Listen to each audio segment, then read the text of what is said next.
Hello everybody, কি অবস্থা সকালের? আজকের ট্যুরটা হচ্ছে রাঙ্গামাটি পার্বত্য অঞ্চলের ঐতিহাসিক একটা ফেমাস জায়গা, যেটা হচ্ছে কাপ্তাই লেক।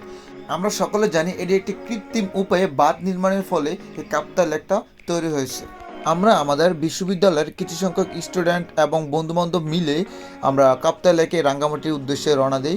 সেটা হচ্ছে একটা রাঙ্গামাটির উদ্দেশ্যে একটা ট্রলারে ভ্রমণ করার সময় একটা মুহূর্ত, ভিউটা এতটা চমৎকার ছিল সেটা বলে বোঝানোর মতো না। আপনারা যদি আপনাদের ফ্রেন্ড বেজ নিয়ে কাপ্তাই লেকে ঘুরতে যান, অবশ্যই একটা ট্যুর গাইড সাথে নেবেন, তাহলে আপনাদের ঘুরতেও সুবিধা হবে। তো সেটা হচ্ছে আমরা যখন যাচ্ছিলাম, এইটা হচ্ছে একটা কাপ্তাই লেকের পার্বত্য অঞ্চলের আদিবাসীদের কিছু স্থান, যেখানে ওইগুলোতে ঘোরাঘুরি করলাম। ঘোরাঘুরি করে ওখান থেকে কিছু কেনাকাটি করার পরে আমরা আবার আরেক জায়গার উদ্দেশ্যে যাই। তো এই ভিউগুলো হচ্ছে আমরা যাওয়ার মুহূর্তে যে কিছু কিছু ক্লিপ ছিল, সেই ক্লিপগুলো নিচে রাঙ্গামাটি পাহাড়ের অঞ্চলের। তো এই ক্লিপগুলো খুব দারুণ এবং অসাধারণ ছিল, যে পাহাড়টা যখন আপনি সরাসরি দেখবেন তখন ও মাই গড, জোস লাগবে। তো এটা হচ্ছে কাপ্তাই লেকের একটা ভিউটা, যেটা আমাকে অ্যামাইজিং লাগলো। তো এখানে আমার কিছু সংখ্যক ভাই বাদার তাস খেলতেছে, ভিউ একটা ভাইব নিচ্ছে, যেটা মুভমেন্টটা জোস ছিল। তো এখানে আমরা সবাই মিলে গোসল করলাম, লাফালাফি করলাম, অনেক মজা করলাম।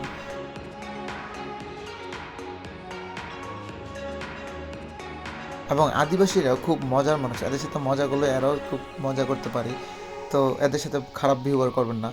তো এই ভিউগুলো হচ্ছে কাপ্তাই লেকের একটা, যখন মাঝ পথ দিয়ে যাচ্ছিলাম তখন আমরা গান গাচ্ছিলাম, এতটা মুহূর্তটা সুন্দর ছিল বলার মুহূর্ত না। তো আমরা সবাই একসাথে গোসল করলাম, মজা করলাম। এখানে আরও অনেকেই ট্যুরে আসছিল, যারা প্রতিনিয়ত বছরে বছরে অনেক ট্যুরে যায়। নইলে আমার প্রাণ যায়, তোমার দেখিবার মনে চায়, দেখা দাও আমায়, তোমার দেখিবার মনে চায়। তো সবশেষে আমরা সবাই মিলে একটা গ্রুপ ফুটি নিলাম, যেটা আমাদের একটা মেমোরেবল থাকবে। তো এটুকু রইল। অবশ্যই আমার চ্যানেলটা সাবস্ক্রাইব করবেন, পাশে থাকবেন। ধন্যবাদ সবাইকে। আল্লাহ হাফেজ।